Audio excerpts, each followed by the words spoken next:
Mesdames et messieurs, bonjour. J'espère que la technique nous accompagne.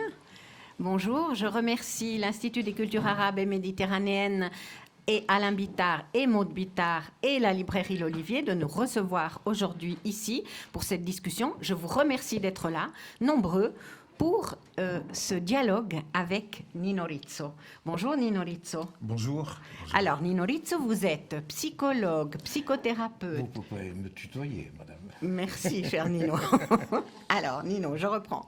Tu es psychologue, psychanalyste, psychothérapeute, installé depuis quelques décades à Genève.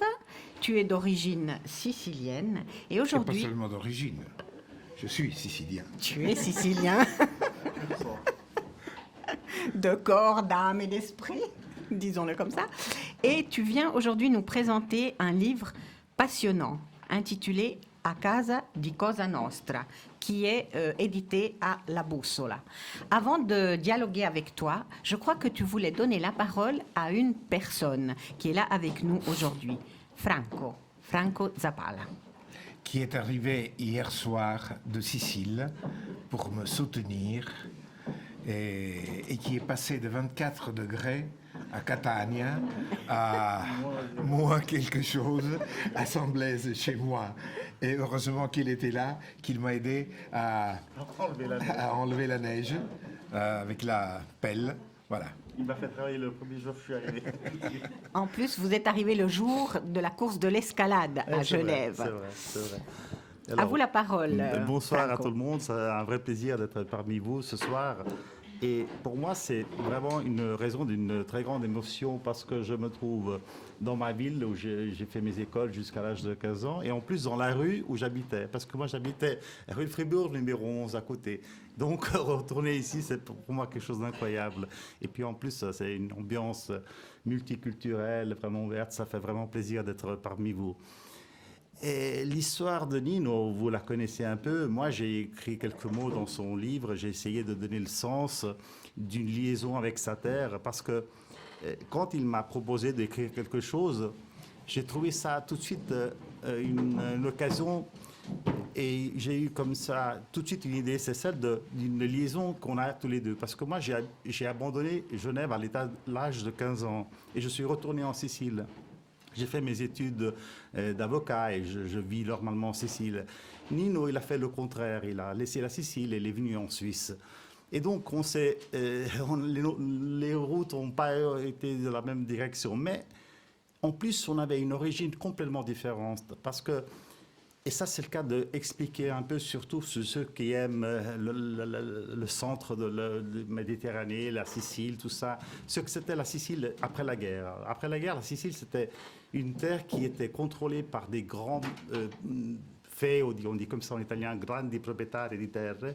Et les ouvriers, ils n'avaient pas d'espace. S'ils voulaient bosser le matin, ils devaient se rendre dans une place le soir. Il y avait quelqu'un qui les sélectionnait. Toi, tu viens travailler. Toi, non, toi, tu restes à la maison, sans droit, sans aucune considération de rien. Et donc, après la Deuxième Guerre mondiale, il a commencé à avoir les syndicats, les révoltes, les grèves, tout ça. Et donc, chercher un peu de droit.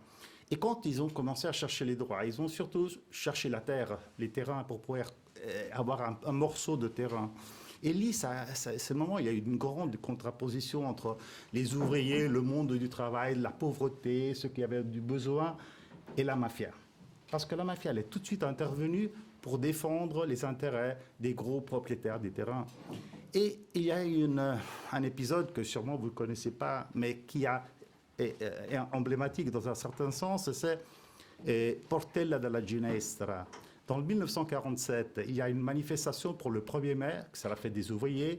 Il y a des milliers d'ouvriers qui sont dans une grande extension de terrain, il y a des discours, tout ça. Du coup, il y a des mafieux qui arrivent avec des mitraillettes et ils commencent à tirer sur les ouvriers. Il y a eu 17 morts, centaines de blessés. Et donc, ça commence à donner le sens d'une guerre qui commençait à faire les revendications des droits et une mafia qui garantissait ce monde. Et dans ce parcours, on a une histoire complètement différente avec Nino. Parce que mes parents C'était des gens qui étaient du côté des ouvriers, qui voulaient les terres, qui voulaient les droits, la liberté. Et Nino, son grand-père, son père, il était de l'autre côté, de ceux qui, dans un certain sens, tiraient aux ouvriers. Et donc, ces histoires qu'on a eu l'occasion de partager, moi j'étais de l'autre côté. Et quand je suis retourné en Sicile, moi j'étais immédiatement du côté de l'antimafia. Pour moi, c'était normal d'être du côté de l'antimafia, participer aux manifestations et tout ça. Et Nino, au contraire, il a fait un parcours différent parce qu'il était de ce monde-là, il est sorti de ce monde-là et il a eu le courage de raconter ce qu'il a raconté dans ce livre, dans un certain sens. Donc, moi, je dis ça, que pour moi, c'était très facile d'être contre la mafia. Pour lui, c'était une opération vraiment difficile qui a touché sa chair, sa vie, ses relations familiales et tout ça. Donc, des parcours qui, à la fin, on s'est retrouvés. Mais moi, de façon très simple, mais lui, de façon très difficile. Ça, c'est mon opinion. Et surtout, et je vais terminer tout de suite, moi, j'ai eu le plaisir de connaître Nino presque une dizaine d'années, parce qu'il avait écrit un autre livre. Et dans l'occasion qu'il avait écrit ce livre, moi, à l'époque, j'étais le maire de ma ville, de sa ville, de notre ville. Et j'étais heureux de présenter son livre. Et on a présenté ce livre dans une salle. C'était une salle de l'église, il y avait centaines de personnes, c'était tout plein. Et ça a eu un énorme succès, parce qu'il y a eu beaucoup de gens qui étaient contents de participer à cette présentation. Moi, je doute qu'on sera capable de faire la même chose avec ce bouquin. Et donc, vu que ça sera particulièrement difficile de reproposer une présentation de ce livre en Sicile chez nous, alors j'ai voulu être ici pour dire à Nino qu'on est toujours à côté.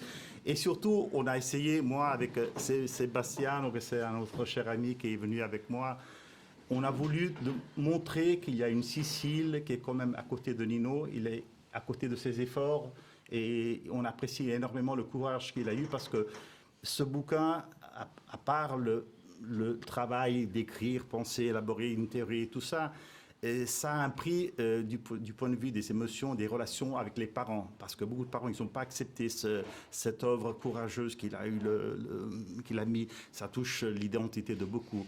Alors, on a essayé dans notre petit d'être ici. On est venu exprès pour toi, pour te démontrer quand même qu'on soutient ton effort. On sera toujours à côté de toi. Et en plus, qu'il y a une Sicile quand même qui est sur tes mêmes positions. Alors, c'est ça que je voulais représenter ce soir avec vous. Bonne soirée et merci beaucoup de votre attention.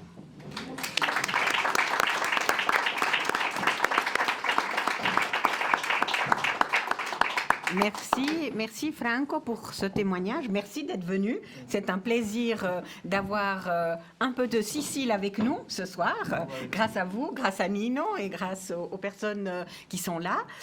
Ce livre est